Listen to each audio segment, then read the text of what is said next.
రెండవ అధ్యాయము సాంఖ్య యోగము 29వ శ్లోకము. ఆశ్చర్యవత్ పశ్యతి కశ్చిదేనమాశ్చర్యవద్వదతి తథైవ చాన్యః ఆశ్చర్యవచ్చైనమన్యః శృణోతి శ్రుత్వాప్యేనౌ వేద న చైవ కశ్చిత్.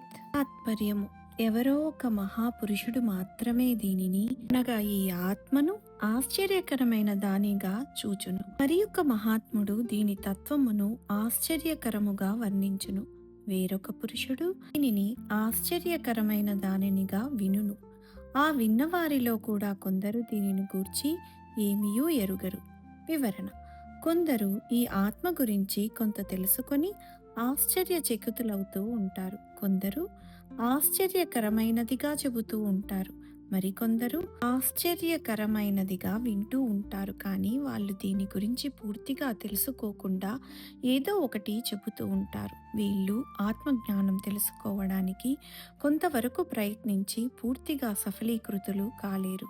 కేవలం దాని గురించిన వారికి తెలిసిన జ్ఞానాన్ని మాత్రమే చెప్పడానికి కానీ వినడానికి కానీ ప్రయత్నిస్తారు. అంతేకాని నిజమైన ఆత్మజ్ఞానాన్ని తెలుసుకోలేరు. శ్లోకము: దేహి నిత్యమవధ్యోయన్ దేహే సర్వస్య భారత తస్మాత్ సర్వాణి భూతాని నత్వం శోచితుమర్హసి. తాత్పర్యము: ఓ అర్జున, ప్రతి దేహమునందును ఉండడి ఈ ఆత్మ వధించుటకు వీలు కానిది కనుక ఏ ప్రాణిని గూర్చి అయినను నీవు శోకింపదగదు.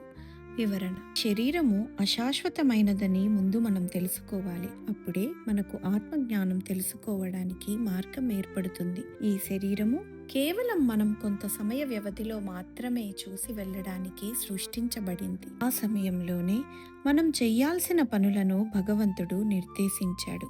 వాటిని మనము జాగ్రత్తగా తెలుసుకొని నిర్వర్తించాలి. మిగతా వాటి గురించి మనము ఎక్కువగా చింతించకూడదు. ఇదే విషయం గురించి మహానుభావులు అనేక సందర్భాలలో వ్యాఖ్యానించారు. భగవంతుడు కూడా చెబుతున్నాడు. భగవద్గీత మన జీవితానికి కావలసిన సందేశాన్ని తెలియచేస్తుంది. భగవద్గీతను చదివినట్లయితే భగవంతుడి గురించి తెలుసుకున్నట్టే. భగవద్గీతతో స్నేహం చేసినట్లయితే భగవంతుడితో కూడా స్నేహము చేసినట్లే. భగవంతుడు మరియు భగవద్గీత కూడా మనకు మార్గదర్శకులు మరియు తత్వవేత్తలు.